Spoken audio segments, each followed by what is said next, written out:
Yeah, I'm on the internet. Yay!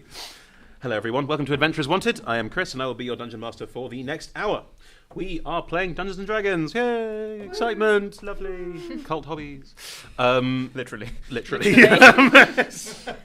More cooks than you can possibly imagine. Exactly.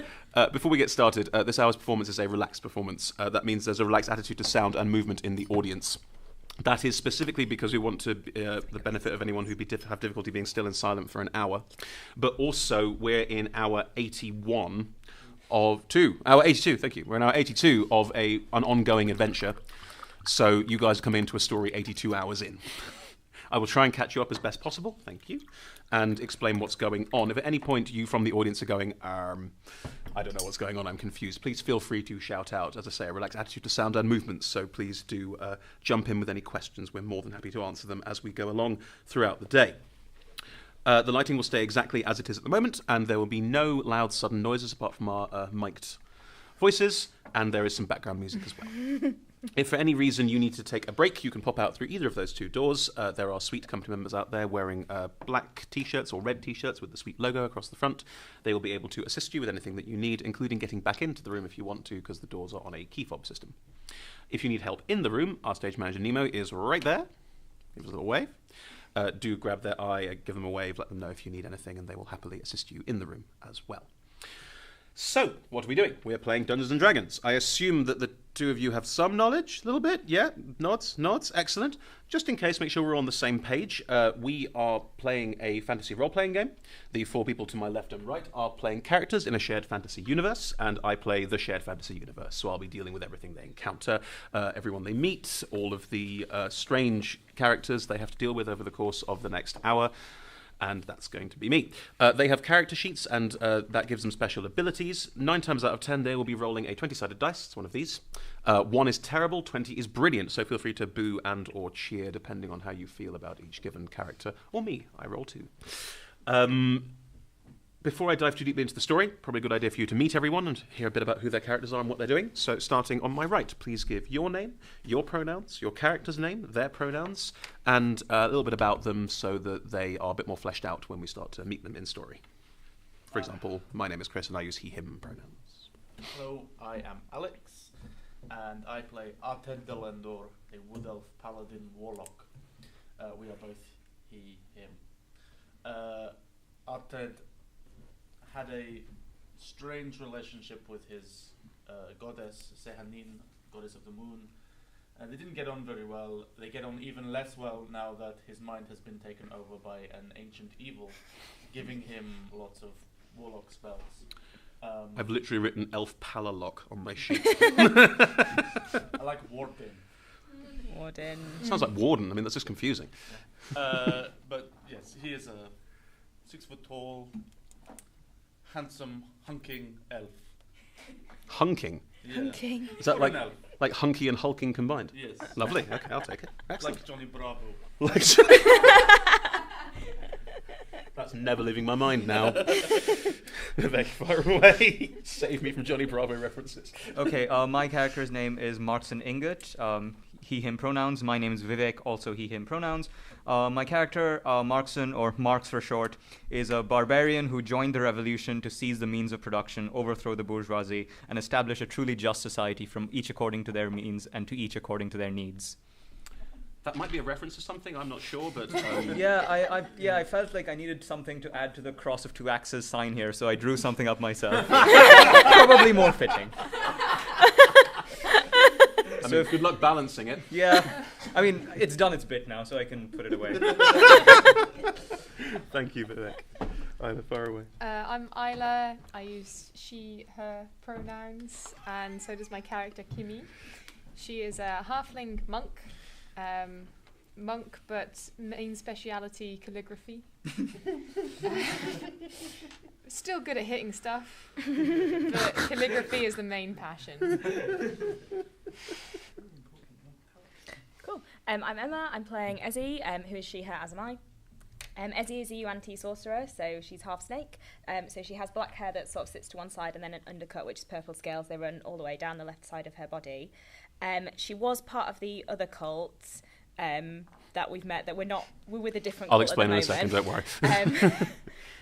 Yeah, and it just, yeah. Cool. You know, I feel bad for anyone who says, like, oh, you know, don't worry, D&D, it's not a cult at all. Just come along to this show. And then we put 2 cults in it. Yeah, I know. Yeah, that's basically part of it.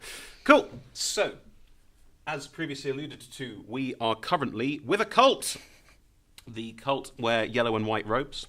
They live in a strange clockwork dimension known as the Nexus. Every single wall, floor, and ceiling is made up entirely of slowly interlocking gears. Some move very quickly, some move very slowly, but generally speaking, everything is a sort of slight ticking motion throughout this space, apart from one wall, which is made up entirely of what looks like sheer green crystal. The crystal looks like it's been slightly dug out of, like it looks like there's bits of rock that build out of it. That's because this crystal has 2 forms. It is either this pure crystal or a sort of perverted dark ore. Both have magical properties. The cult we are with at the moment worships the crystalline side of it. The horrible enemy cult that we've only been speaking about and not seen in the last couple hours because they were driven away, worship the more corrupted ore side of it and worship an ancient elder evil. You think you get the idea, right? Yeah. Lovely. That cult originally took over these 4's home plane of existence, where they live in a country called Deriland. That cult were pushed back to here, the rebellion followed, and now they're trying to wipe them off the face of existence. That is where we rejoin.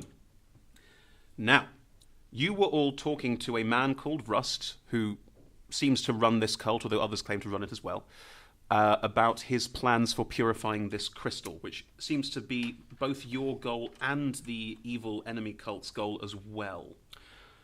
Would anyone like to spearhead that conversation that was about to happen? Yep. Lovely. Thank you, Ezzy. Can I have some more of that ominous music, please? Sort of pleasant ominous. Like, you know, like you're in a clockwork environment, it's all a bit weird ominous, yeah? Yeah, fair? Yeah. While this is happening, I'm just standing next to her just to make them aware that I've informed them of the stuff that Russ said to me. Cool. You have muscle. I might just be sharpening my axe on the side. Nice. So imagine during this really polite conversation, ever a quiet sort of happening in the background. So, you worship Hallis, Yes, we do. We worship Hellas. and you create things. Yes, Hellas whispers into my mind about creating of wondrous, beautiful concepts that will... Yes. And there's also a child who has a purpose. My daughter. Oh, your daughter? Yes. Oh.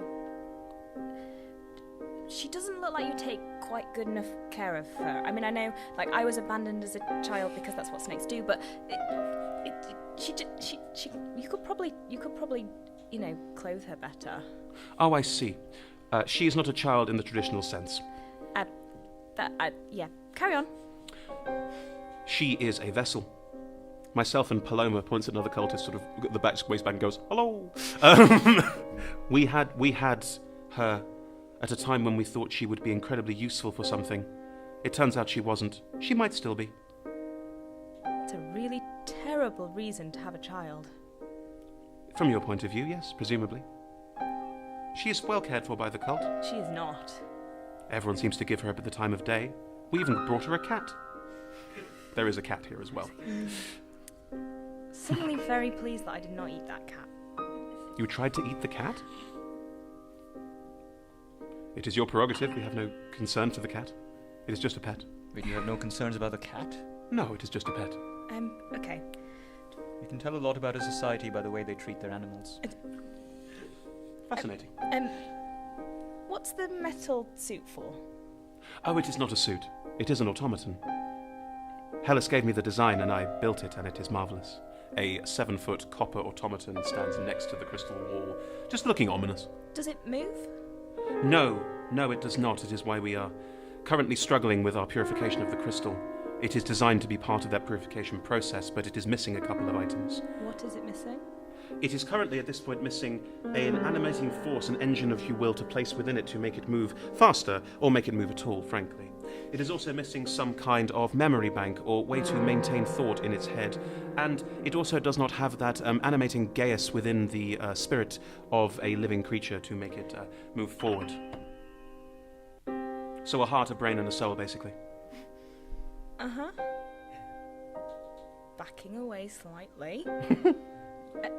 And how are are you going to do that? Well, I have plans for the soul. That is all worked out, yes. But we will need some kind of forward motion device. Could you just tell me a little bit more about your plans for the soul? Oh, it will be a wonderful ritual casting that will allow it to be empowered to move in the way that we will benefit all from.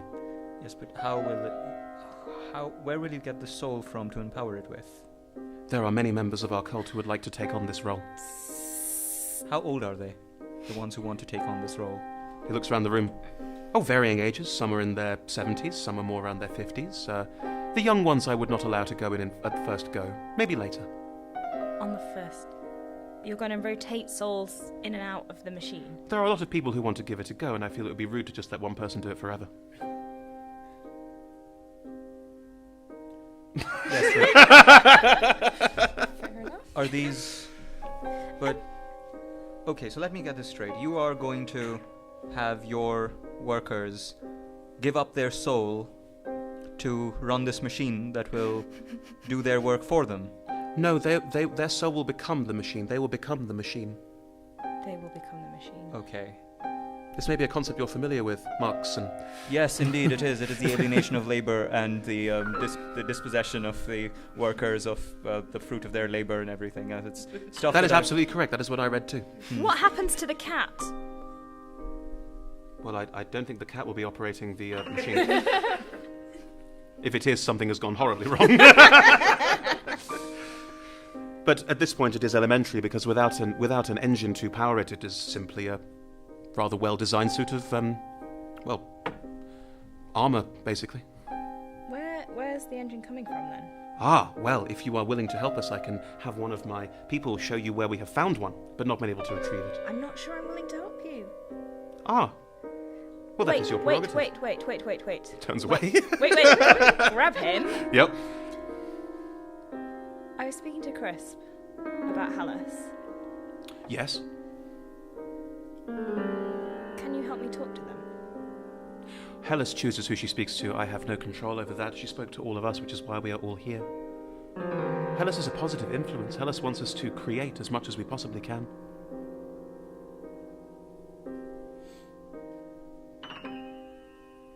You look like you're about to say something, but aren't. No.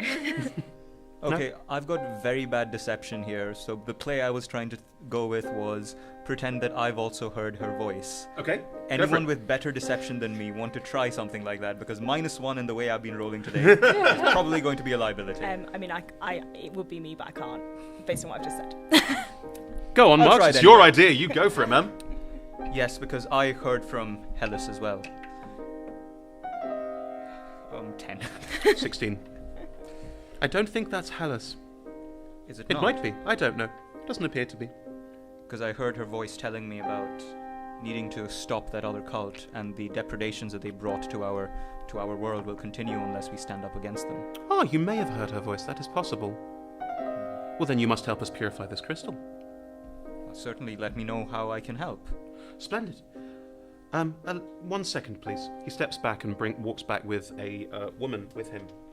She is an elf, quite wily looking. Looks at you all. Hello. Hello. This is Nerisaga. Nerisaga is in charge of our scouting operations. It is a pleasure to meet you. Pleasure to meet you too. Are you going to help us find the engine?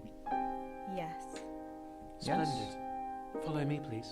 And she turns and walks off out of this room into the Nexus, where you see that there aren't so much doors as there are spaces you can get through without being crushed if you're quick. So there are ways around this area, but it isn't the most easily traversable area. If you weren't with a guide, you would probably get lost and crushed relatively quickly.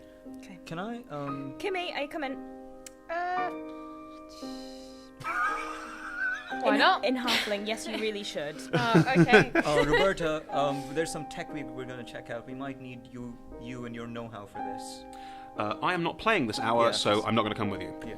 Well, that's not a bad Naomi. Can you at least tell us what we're looking for here? You don't do magic, do you? I believe you're looking You for don't. an engine of some kind. I mean, that was what we were told. No, then what is it in your notes that the cult was looking for, just to make sure that this cult and the evil cult aren't looking for the same thing? Oh no, they're looking for different things. Like they're not, the other cult don't know anything about this Okay. this robot thing. Yeah. We should take another magic user. Who's magic? I know someone. Arted is sat by himself on a piece of machinery, slowly reading through his book and... Sorry, dive in. Just ticking around, turning around on a cog on the ground, just reading his book, which looks awfully messy. I'll wave at Arted. I walk up behind him and hiss in his ear. He'll turn around eventually. Arted, do you turn around? Every now and then do you get a little bit lonely? Because you're never coming round. Nice. I look up from my book and slam it shut. Mm-hmm. And put it away. Mm-hmm. Do you want to come? Where? We're going to find something. What? Something to make the machine work. Why? Because they want to make the machine work. Why? Something about purifying the crystal? I don't know, but apparently we're not allowed to kill them, so at this point, really the only thing we have to do is to go find this engine thing. And also, I would really like to find some mice. I'm quite hungry. There's a voice in your head, the voice of this strange elder god going, Purifying the crystal is distasteful, but it will be useful. Mice. This is boring. Yes, okay, fine. I will come with you. I mean, come on, guys. All of these philosophers have been interpreting the world. Now it's our turn to change it. Did I get a look at his book? roll a perception check. Were you trying to hide your book from her? When I was aware that I was being... Interesting. Roll a stealth check first. The stealth was 4. The perception was 19. Interesting. Roll a perception check to see if you notice her stealthing up. You do not notice her stealthing up. Over Arted's shoulder, before he realised you'd approached, you see that his holy text appears to have been scrawled all over. What's it scrawled in? I'm guessing deep speech. Or is it in Elven? No, it's an elf. Do you speak Elven? The one language I don't speak. Something in Elven was scrawled across his holy book. Is that normal? Do I know? Don't have any idea. You have no idea. Yeah, no. No. Okay. Something's up with Arted. You don't know what it is. Yeah. Shall we go? You're Sure, all heading. Let's go. We go. Well, yeah. Nerisaga leads you down, and there are bits of the Nexus where you can tell that these are sort of gangplanks or gangways, and again, all around you is just whirring cogs and gears. It's very hard to keep track of where you are. You also swear that occasionally, while you are walking and moving, that gravity is shifting slightly, but it's very hard to tell. As you continue forward, you are going deeper and deeper into the bowels of this of the Nexus, of this clockwork nightmare. And as you make your way through, Nerisaga gets to a certain point, which appears to be still, relatively, points ahead and goes, down there. And you can all see ahead is just a horrible mess of gears, electric sparks, pistons. There's something quite hot and burny about the whole area as well. Sounds like fun. What exactly are we looking for? Are you coming with us? What's happening? I would not survive inside there. It is a spherical object. You can just about see it if you look through there. There. There. And as you all look through perception checks, please. 10. Okay, 8. 8. 8, I think. 8. 16. There we go. The three of you sort of... I mean, you're not from a technologically advanced society. For you, this is just headache and confusingly. However, Kimmy, you, with your keen monk vision, just look through, and there you can just see behind a rotating piston, just every now and again appearing this strange spherical object, roughly 120 feet ahead, down what looks like a sort of gear-strewn corridor. Are we in Galaxy Quest? Is this what's happening now? I mean, there's no reason for this machinery to be here, so yes, frankly. Who designed this ship? Yeah, yeah. I nearly wrote that on the sheet. Why is everything one elaborate fetch quest? Why would you not survive? Why do you think we will survive? Or you just don't care about us? You appear to be more capable than I am. Do we? Yes, you see, From a game perspective, she's lower level than you. Ezzy, Just checking. I think I know why. Do you see this bit on your armor here? Here, it's got embroidery on it that says plot. I'm a sorcerer. I'm not wearing armor. Fine. Great. Good. Do you think there's mice down there? If there's anything surviving down there, I will be incredibly surprised. Great. Would you be upset if those mice were to be eaten? I have not seen a single living creature in this area.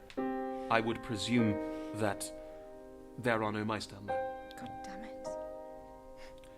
Would anyone like to start going down? Yes. And take a look around? Yes. I mean, this looks like the kind of thing that might be very, very treacherous, so you might want to take it one at a time or single file. It's up to you how you approach this, but looking at it, you can all very clearly make out that this is not going to be easy, and that if all of you are in there, it might make it harder.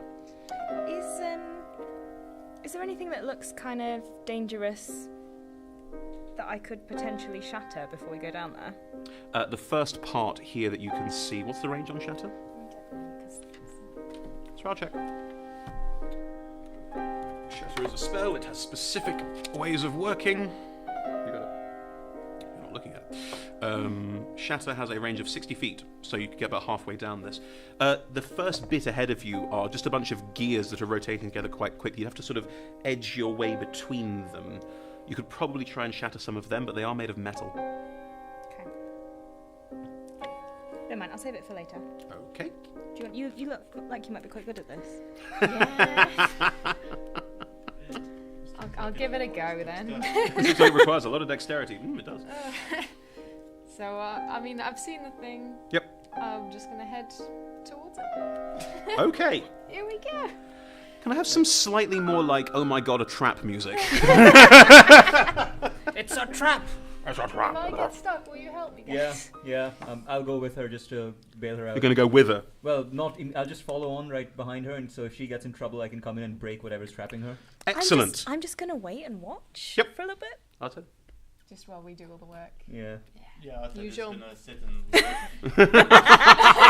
In his heavy armour, sat there going, this is not built for me at all. I mean, I could smash it a bit, but You could also cast spells from a distance, potentially. So there are uses, yeah. if you so chose to. It is not. So, right. Kimmy, you start this off. I need you first to make... Oh, stretch stuff ready. Okay, you ready? Lumbering up. Markson, are you limbering up at all? Yes. Lovely. Kimmy, you're going first. Swing it around a few times. Lovely. Kimmy, you're going first. Markson, you will follow directly after. As you step forward, you realise you are stepping between these whirring, very sharp gears. Can you please make me a DC 15 dexterity saving throw, please? I gave you what the DC was, because I want you to know. Yes. Yes? Yes. How much? 22. 22. The gears go forward 10 feet. We'll get a +4. Get a +4 on your saving throws for now. Excellent. I don't know. You get a plus to your saving throws for now. Kimmy, as you move forward, you realise you're managing to move in between these sharp gears, but that the floor, strangely, that you didn't notice before, is on a slight decline, and you have to check for your footing. Roll another dexterity saving throw to check your footing. That is 13 plus 8 plus 4.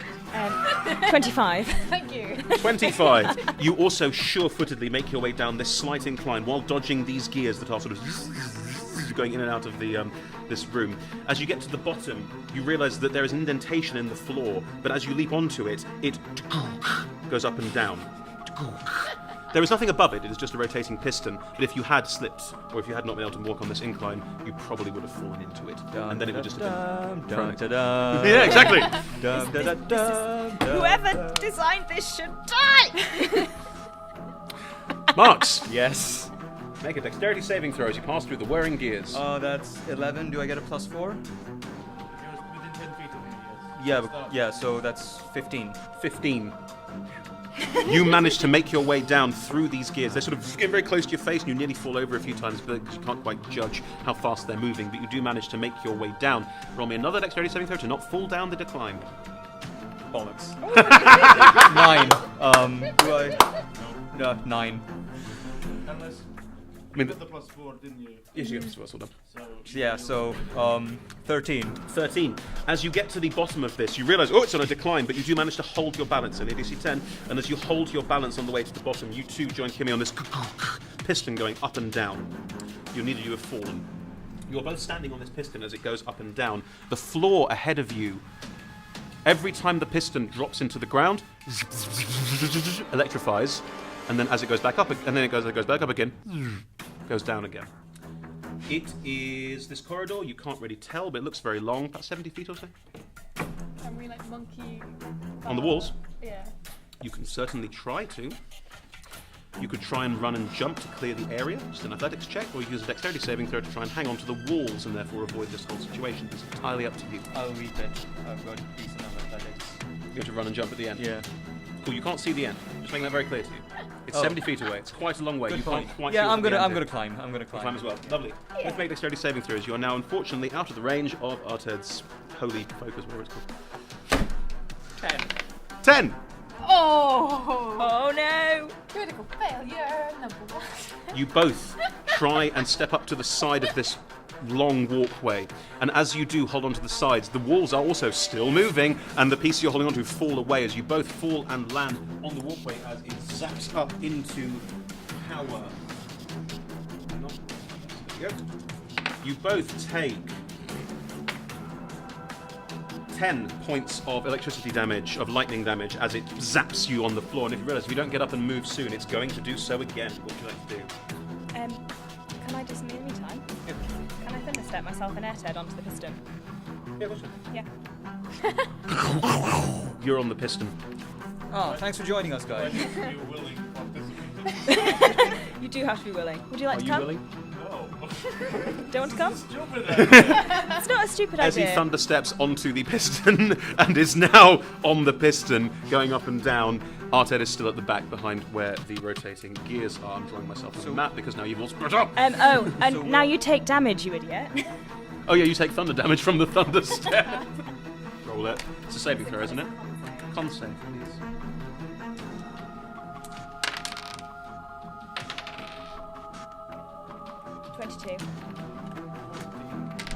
No, don't say. You take take all 22 points of thunder damage as you decline to go with and are blasted by thunderous energy as he moves 10 feet forward onto the piston, moving up and down. Make a dexterity saving throw, please. Me? Yeah. I can go as far forward as I can go 90 feet. 90 feet in the middle of the electrified corridor. Fine, I'll go for piston. Dex save. That's an 8. An 8. You are prone on top of the piston, not quite able to keep your balance up with this up and down. You're sort of, anything you do now trying to get up and move will be at disadvantage, and you lose movement speed as well. Cool. Yep. Maybe we should have started with that. Maybe we should have got here using that instead of walking. At the same time as this, you are both on the electrified floor. It's about to electrify again. You currently have another 60 feet of floor to run down before you reach where the sphere is. I'm gonna bolt. You're going to bolt for it? And that is a critical success. Yeah! Wonderful. 29. Realising the situation unfolding in front of you, Marks, you summon all of your barbarian rage and anger and start pelting it down the corridor. As you run, howling, you see the sphere in front of you. You realise the floor's about to electrify, but you're going to get there before you do. And as you run, you realise the floor falls away and this sphere is hanging in the middle of a 30-foot wide shaft. However, your athletics check does allow you to run, jump, and grab hold of the sphere if you so choose to do. Do you choose to grab hold of the sphere? Yeah, may as well. I mean, I'm all in for this. Lovely. The sphere is burning hot. So I've already thought of names for my character for tomorrow. You take 7 points of fire damage and make a con saving throw. 20, modified 20. You manage to hang on despite the fact that your hands are burning and you don't let go because of it. You are currently holding onto a burning hot object hanging in mid-air above a 30-foot wide shaft. Right, things are getting a bit hot in here. I'd appreciate some help. At the same time, Kimmy, what are you doing? I would like to use my quarter staff to pole vault through. I will allow you a run and then pole vault, but then it's a 30-foot wide shaft, which you will realise as you... Oh, God! What are you going to do? Is there a wall that I can just... There are walls you could try and hang on to, sure. Yeah, I'll do that. Cool. You are a monk, you are super fast, and you can use Step of the Wild. If you don't use Step of the Wild, you don't have any actions left to hang on to walls. So please use Step of the Wild. Saved her neck there. You manage to run, and realising that you don't want to be where Marx is, because his hands are literally smoking on top of this thing he's hanging on to, you can try and grab onto a wall instead. Please make an athletics check. Mm-hmm. 8. Plus. No, it's 6 plus 2. As you reach up to the wall trying to grab hold of it, you grab on with one hand, and then again this moving wall system is confusing you, and you don't manage to hold on and fall into the shaft. Throw it past Marks and straight down. We'll come back to you. Is it me? Who is it? Arthur, do you want to do anything at this point? You can't really see what's going on that well, apart from screams of pain. Hurry up! You hear a very faint in the distance. Surprise me. And you're watching Ezzy just sort of trying to balance on top of a piston about 10 feet ahead of you on a slight down incline. I'm gonna shout, "Found any mice yet?" Make yourself useful!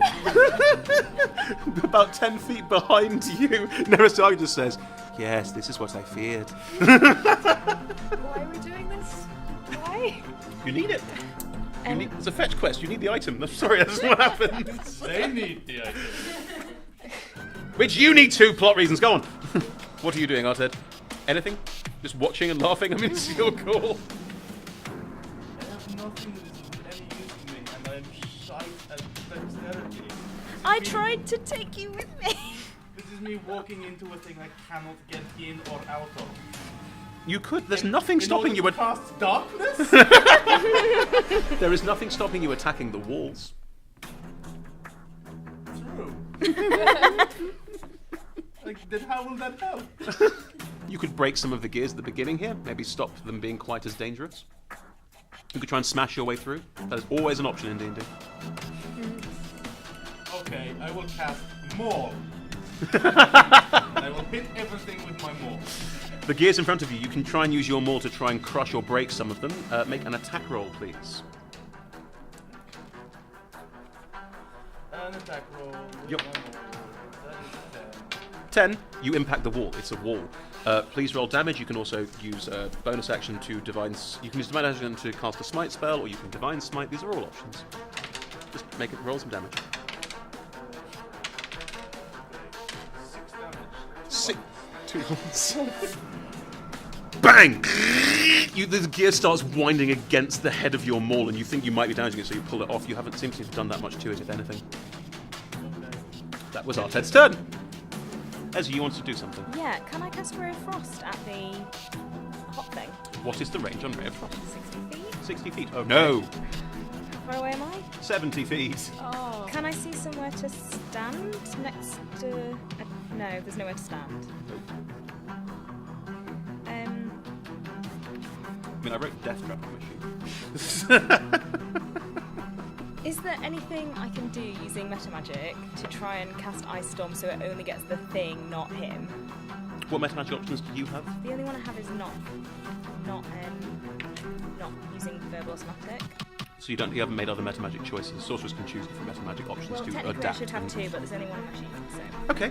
I will say that if you can roll a high enough Arcana check, you can affect the object, but not Marks. Cool. It is a very high Arcana check. He is currently holding it. Or should I say hanging off it? It's a natural 1. So am I getting blasted, or is... Technically she's rolling at disadvantage anyway because she's really bouncing up and down on the pistons, so I think we're going to take that as, it's a disadvantage. It couldn't be worse. a storm of ice just rakes down this corridor, shattering through various bits. Electricity sparks off the ice hail as it goes through. Roll the damage on it, please. As I'm falling and see this stuff happen. I'm glad. Thank God I'm not there!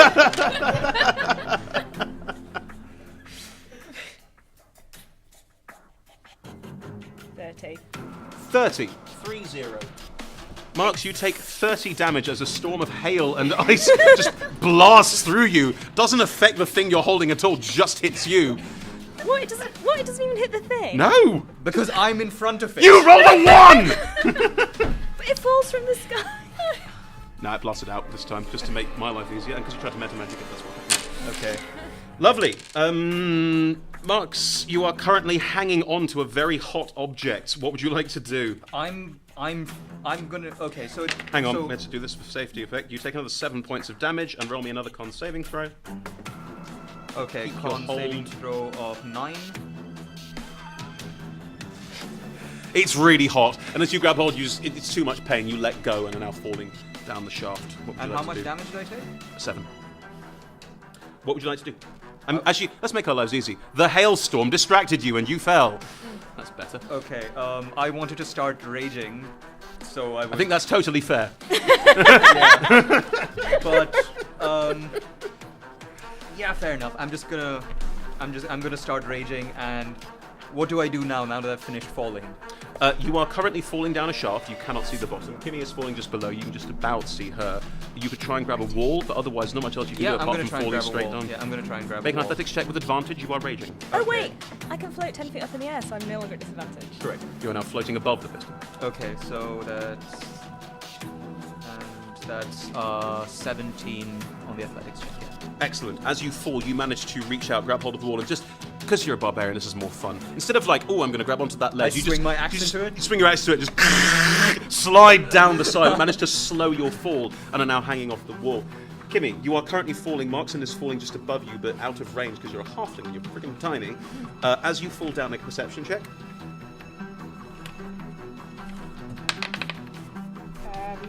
12. 12. You look down and you can start seeing this does have a bottom. It's just a whirling mass of gears grinding against each other. If you fall into, you're probably dead. Right, I'll try not to do that then. Cool. One You can make an star. athletics or acrobatics check to try and hang on. Acrobatics. I don't want to kill you. 11. 11. As you fall, you realise that the shaft opens out into this area of crushing gears. At the very last second, you jam your quarterstaff into the wall. It bends under your weight, but just manages to hold in one piece, and you are now hanging, feet dangling. If you were a normal-sized humanoid, your feet would be mulch. You are hanging over these crushing gears with marks stuck in the wall about 40 feet above you. Arted, fancy helping out here? Because I had here! We're in a tiny spot of bother, not to alarm you or anything. You can barely hear him, he's so far away. Sure. I mean, yeah. I'll add another pointless character into this. I'll get my rope out. And You had a rope all this time! maybe I can infest it. Like, if. Nope. So I'm gonna hit it with my maul again, try and ease my passage. Oh, quit whining, you whinging winch. Just shut it down. Shut what down? Where's the switch? That would be a 24 to hit the things. You are smashing into these gears. Another one. That's another. That'll be 9 points of damage. to Cool. the- One of these whirling gears, as you make your way down, you just, out of pure frustration and anger not being able to be that useful in this combat encounter, manage to smash one of the gears to pieces, reducing the damage you would take from going through this area. Ezzy? Chromatic orb. I would At like what? to throw a chromatic orb of cold Yes. at the engine thing. Lovely. Do that. Yeah, good thing there's no barbarian there to be hit this time. Make an attack roll. Um, Does it break a 10? 17. 17. You floating in midair, your storm sorcerer power is allowing you a small respite from gravity. Look ahead, see this thing, and realise that the heat is the main problem on this. Cast in your hand a chromatic orb, which you fire straight out, directly down. It fires down this electrified corridor and impacts directly in the centre of this thing. As you impact directly in the centre of it, there is a faint pulse out of it, but there's no one around it to note what it does. At which point it appears to cool down and now be touchable. Everything is still going though. Can you need to roll the damage? No need. I'm still floating in the air, kind of hissing. Because you're maintaining your flight with your casting of all spells. Yeah. If a Storm Sorcerer casts a spell, they can maintain a sort of hovering above the ground kind of thing, which is what she's currently doing. Marks, Okay. you are about 40 feet above Kimmy, who is directly above, just mashing awful gears. Right. Is there any way I can get down to help her? First, do you want to maintain your rage? Yeah. Punch yourself in the face. I Don't worry, punch it's fine. myself in the You take face. 1 point of damage. Otherwise, you would lose it and you might need it. Yeah. 40 feet of movement is a long way to climb even for you, but you could presumably climb down and help Kimmy. Yeah. Or you could stay where you are and be a sort of launch pad for her. You don't know, but you could probably shout and talk Right, about Kimmy. this. Do you need a hand? I'll be alright. I can walk up vertical surfaces. Be okay. Okay, then. In that case, you sure? Don't worry about me. Okay, then. Okay, I'll tell you what. Why don't you try moving up quickly so I can potentially sort of vault you up if I need to, and if you don't need me, I can start heading up just immediately after that. I'll allow Okay. that. I'll totally allow that. That's fair. Yep. I'm guessing you're stepping of the wind again. Yes, I am. Yep. Step of the wind allows monks to run up vertical surfaces and across the surface of water. It's a nice little effect there as well. Yeah, Naruto running. So using your staff, almost like a bungee, you sort of pull down on it and launch yourself up, taking it with you and holding it behind you. And a Naruto run as you run straight up the wall. You are going to reach the end of your running speed before you get to the top of this. Would you like to use an acrobatics check to try and jam your staff in the wall again to hang on for dear life? Yes. She just runs at the wall right past you. Oh, she clearly didn't need me then. Okay, that's a bit better. What is it? That is a 22. 22. You jam your staff into the wall just before. You are now about 10 feet below where this cooled object is now hanging in the air. And the walkway is still there, still electrifying every couple of rounds. Right, so I'm gonna try to start climbing back up now. Use an athletics check for that. That is a 16. 16. You roll athletics with advantage when you're raging. Oh, right, yeah. 20. Modified 20.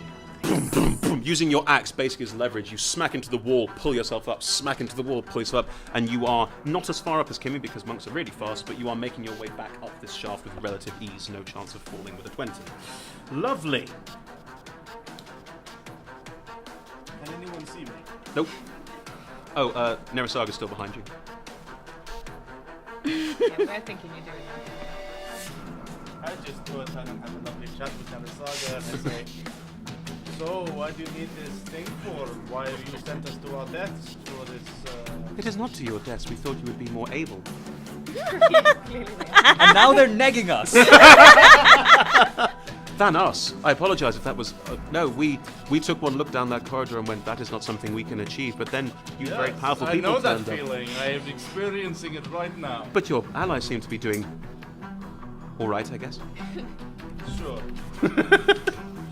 Ezzy, what would you like to do while they're having this lovely chinwag? Can I have a look at the electrified floor and see if there's anything that looks like... Can I damage it?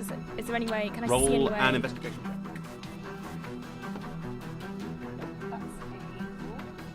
You know very little about how technology works, so at this point you're looking at it going, well, there's no storm clouds, and that's basically as far as you get. I'm just going to shout down the corridor, ignore the loud noise, and cast Shatter on the floor.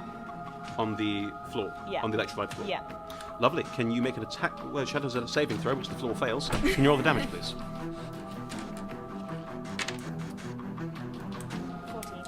14.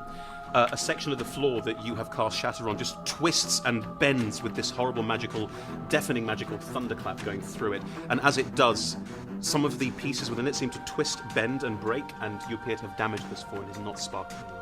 the whole floor's not sparking. No.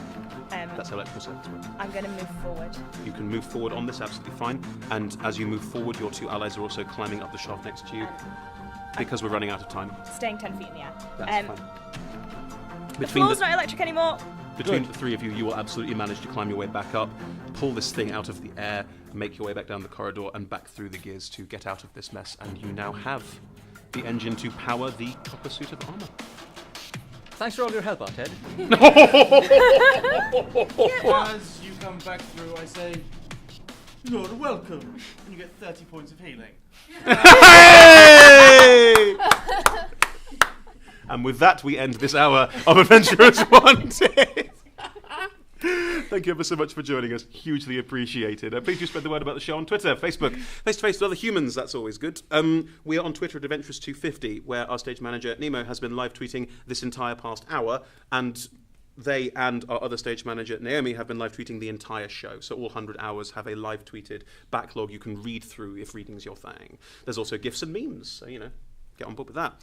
The entire show is also streamed at twitch.tv. That's what that web camera up there is for, where you can watch all of the hours to date, except that you can't because Twitch has a 2-week turnaround. They'll be on YouTube in a couple of weeks. You can catch up on it over time, different places. I think that, good, lovely, splendid. Oh, internet. All right, so that's where you can find out more about the show. Or, of course, you spent a £5 to be in the room. You're welcome to spend another £5 and be in the room again. We have 2 more hours today, and we have 4 hours a day from 10:30 till 2:30 every day until the end of the Fringe on Sunday, when the story also ties up in one neat bow. Still getting there. You can also, for exactly the same price as a ticket in the audience, be a player, as Emma and Vivek were this hour, who joined us. It costs the same. You can come to the table. We will help you build a character, and you can join in this wonderful hobby that I believe you two are already fans of. But if you weren't, it's a great way to be introduced to it. We want to introduce more people to D&D and more people to what its wonderful uses are in everyday life and in all sorts of other ways. We have a Patreon where we talk a bit more about what that is and how that affects things, especially in the theatrical context. So if you're interested, do pop on there and have a look. Do patronise us if you can, or there's a donate button on our website too if you don't fancy the commitment, which I understand completely. If anyone at the table people at the table do other things. We have 4 lovely players here who've had a wonderful hour and who also have other things they do with their lives, and I'd like to give them all a chance to pitch or plug something they do either at the Fringe or in their home lives. Emma, start us off. So I play with Adventurers in London, our monthly show called Omen. So if you're in London, try and catch it. It's good fun.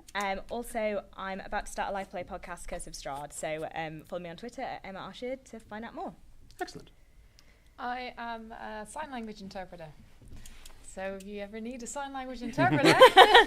She's been sign language interpreting our shows all in the mornings as well. She does the first hour of the day, and sign language interprets a live improvised D&D game.